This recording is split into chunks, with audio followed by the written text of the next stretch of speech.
Right, so over the course of the last 4 months on YouTube, there's been a trend in my homepage that as of right now, I'm finding rather difficult to ignore. No, it's not all of the fake Gooseworks leaks about episode 8 of Digital Circus. No, it's not the poor souls still desperately clinging to the idea of a murder during season 2. It's not even the very real current events that are making the world and this platform worse that I will not be going into any further on Funny Haha Animation Critic channel. What's been filling my screen over the last quarter year is storytime videos, specifically storytime animator channel intros. There has been a massive influx of these all happening very recently, seemingly out of nowhere. So today we're going to go over why this is happening, a bit of the history behind storytime animation in general, and then I'm going to show you 15 new animators so you can find your new favorites. Let's get into it. The first thing we need to figure out is just why this is happening, something that's usually very difficult with the YouTube algorithm being as mysterious as it is, seemingly recommending to people both the highest quality, most well-made, sophisticated content and complete garbage generated with AI. The difference here though is I've watched each step of this unfold firsthand, so I have a good idea on how we got here.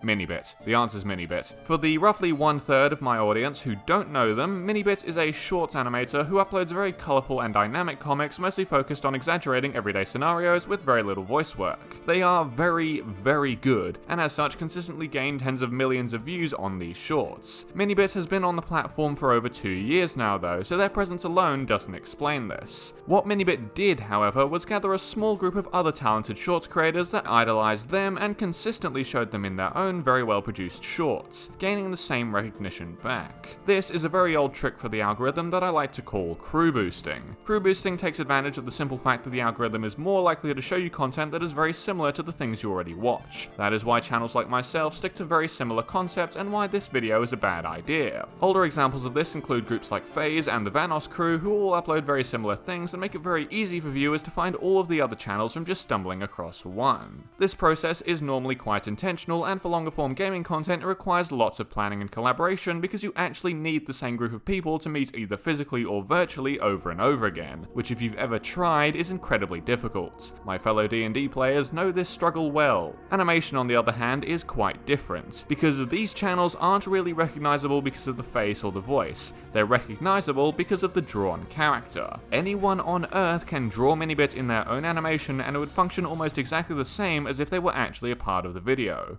The same viewers would show up, like, and all comment, "OMG, is that Minibit?" strengthening the connection even more. Perhaps we've gotten a little sidetracked. This video is about storytime animators after all, and none of these shorts really fit into that category. So what's going on? What's going on is one of the small group of creators that rose to the success out of Minibit is Ringo Suga, this little Apple character. Ringo differs from the others because they are consistently voiced in their own videos and make plenty of long-form storytime animations, the first of which occurred about 5 months ago and was titled "Come Watch My First Video." This was then quickly followed by Growing Up in Rural Japan and Wham Bam Thank You Algoram, we're at 1 million views. It is from this point that thousands of young artists and animators saw this video and its rapid success and thought, hey, I could do that. And so they started. From the fastest coming out less than a month after to the slowest coming out just a few days ago, hundreds of first videos have been uploaded to this platform, creating the biggest crew boosting platform I have seen in a long time and leading us to today. This is obviously not the full story, but I'm trying to keep this video to a reasonable length, so deal with it. But that leads us into the next question, which is if all of these people were just sitting around wanting to make videos, then why didn't it happen before? It's not like there haven't been storytime animators on this platform for over a decade that they can draw inspiration from. Jaden, James, Dom, Andy, Brody, Bryson, they've all been doing this thing for years. Why now? Well, let's rewind to 2019. A common thread in storytime animation and in life in general is a lot of your most exciting experiences will happen soon after you leave high school. It's at this gap between being a kid and being expected to be a fully functioning member of society that people tend to travel, make new friends, go to university, and do any number of stupid things while under the influence of substances or peer pressure. It's these experiences, along with everyone's first job for some reason, that make the most entertaining storytime content because these are the best stories. Nobody wants to hear about your basic 9 to 5. They want to know why you failed at doing snow angels in the Austrian Alps and had to run into a shoe drying room because you were scared of frostbite like a dumbass. I think you can see where I'm going with this. COVID killed a lot of industry from 2020 to 2022, and YouTube was not safe either. Some channels, specifically in the gaming sphere, flourished. More time at home to play games, more people at home to watch you play games. Others, like the Storytime community, did not fare so well. To make Storytime videos, you need stories, and to make good stories, you need to be able to leave your house. This left a sort of rift in the community between the older creators who had a backlog of things to talk about and thus could just continue creating through the pandemic, and younger creators who may have just started or were thinking about starting and now couldn't. But with the combination of people being able to create new stories over the last couple years and the sudden surge of popularity that some of these channels were getting, we now have a fantastic platform for lots of new animators. However, just because the platform is good does not mean all of the animators are as well, and throughout the last few months I've seen many of them fall into very common content creation pitfalls and making their videos worse. So in the next part of this video I will be taking a look at 15 new first video animations and tell you what I like and don't like about them so you can find some new channels that might be of interest to you. There is also a fair likelihood that some of these creators may watch this video after being tagged in it in the description, so this may also be a way to give them some constructive criticism. There were two criteria I put in place when finding these channels. First, their welcome video needed to have at least 1,000 views, and second, they either needed to have multiple videos up already or have published at least once in the past month so I can tell they are still active. Now, let's get into the first channel. Pollywog. Blissfully unaware of what the word wog means in Australia, Polly here is taking the line of trying to be blissfully unaware of all the other shit going on in the world right now, creating a place purely for comedy. Her animation style is relatively simplistic, but more than passable in the Storytime space, and it's clear she has plenty of experience in art, including some previous animations published into the channel before this one. The best part of this channel, however, and the reason I'm showing it first because this will come up a lot, is the audio quality. Polly here is aware of how a microphone works and speaks clearly and consistently throughout. My main pointer here would be get some more emotion into that voice because it does remind me of early period Jaden. Zara. Guessing that I was sat in bed with some instant noodles and nothing to watch when I came up with this video idea immediately gives Zara some points. For the older portion of my audience, she also fits nicely into the lol random style of visual humor that Astaf Movie left a soft spot for in my otherwise hardened heart. This channel was also created in a large part out of spite, meaning that it will hit 1 million subs before GTA 6. The art is again very simple, but the posing and expressions are perfectly suited to its humor. What is not suited is the whispering into the microphone like it's 2 AM and you're trying not to wake up your parents. This is not an ASMR video, speak loudly. Mochi Mini. This one feels a little bit like cheating, because it comes slightly before my definitely perfect and not at all a massive simplification of the complex nature of YouTube narrative that I had at the start of this video, but here is Mochi Mini. Now, with half a dozen videos up at the time of releasing this, she falls very close to the ice cream sandwich style of animation. Small, simple characters with massive exaggerations in movements. The audio here is mostly okay. It is rather obvious that she has braces, so if you can't stand that inflection, it may not be the one for you, but there is good emotion there. With this simplistic art style, I would like to see the line art cleaned up a little. The wavy strokes and disconnected lines can turn an animation from looking simplistic to looking bad. Lenabor Esperas. Yes, it's our first male of the video because this trend is skewed gender-wise and I'm not sure why. In an incredible feat, his first video is already at risk of a copyright strike from singing the Mission Impossible theme. It's clear that he has a very strong sense of committing to the bit, which you will either find very funny or very annoying. There is no in between. The big issue for this guy at the moment is the fact that he is very, very green when it comes to content creation. The art is fine, his microphone is okay, but the structure of the video and the way it's written needs work, and that will come with time. Snoozy. First off, this girl is a goddamn liar. No one's clicking. Second off, we share the collective strain of trying to make content while also trying to study for a real job. My studying for that real job, however, means that I know setting up your first video with excuses for not uploading is not a good headspace to be in, so stop it. The style of this video is deliberately grayscale, perfect for all of the colorblind people who definitely click on the thumbnails of the multicolored ribbon man and pink suit. Audio quality is there, but once again we're lacking emotion in the voice. Put yourself out there, you're meant to be an entertaining person, so show them that. Miyu Tells Tales.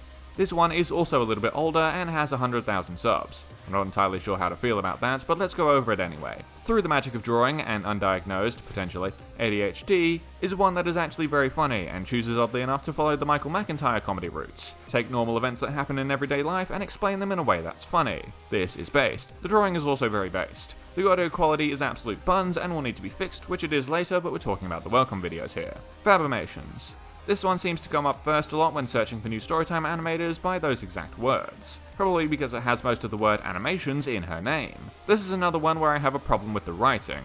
Well, less the writing and more the constant going off of script, which makes the intro feel a little bit sluggish. This isn't helped by the grey background, which puts a dampen on what is otherwise very good animation. Splimby.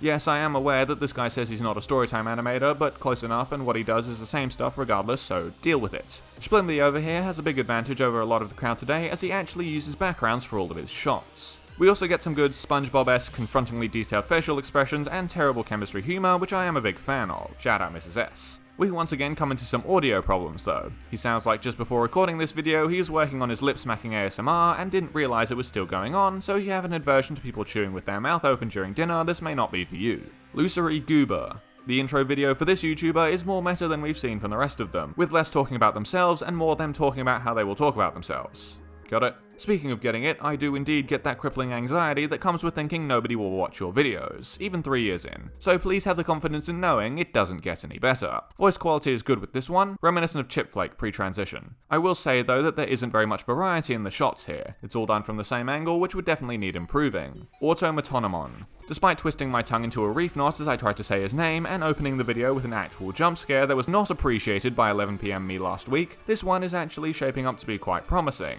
They don't do storytime animation again, but the character design is at least interesting and sets him apart from all of the flesh tubers. Our Clanker here also appears to have some very good taste in video games, except for this one. Lily Draws. Very inspired channel name here. So you know all them VTubers with the outrageously high-pitched voice that you think have some sort of voice changer on, but no, that's just how they are?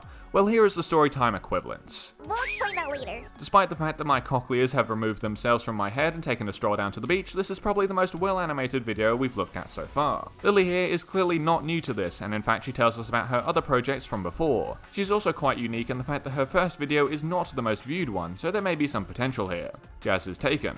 I severely hope this is not a reference to the Chin Man. We are going a little retro on the art style here in a similar manner to the Let's Go Gambling meme creator who I can't be bothered to look up. The real reason this channel is probably doing so well, however, is because it combines 3 very important things.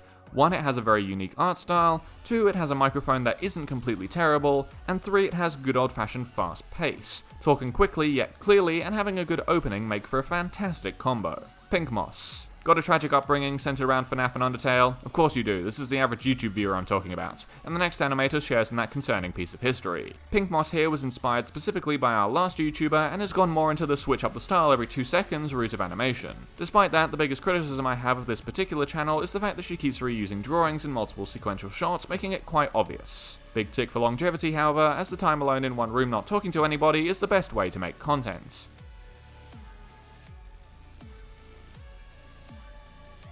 And finally, we have Koopy, another liar who, despite saying he has no energy, has published 7 videos in the last 3 months. That is almost as many as me. Another soft boy with a decent microphone and a very chibi aesthetic, Koopy defies the norm by keeping his art style and characters remarkably consistent. He also uses this parchment style colour for the background, which I'm not completely sold on, but it doesn't make the animation itself worse. This is also a touch more animated than some of the other channels, but is lacking in visual humour. And that is 15 new storytime animators for you to take a look at. Every single one of their links will be in the description in sequential order, so if you notice one that you really like and want to smash that subscribe button, then go right ahead. And make sure mine is clicked too while you're down there. But that's all I've got for today, thank you all for watching, and have a good one.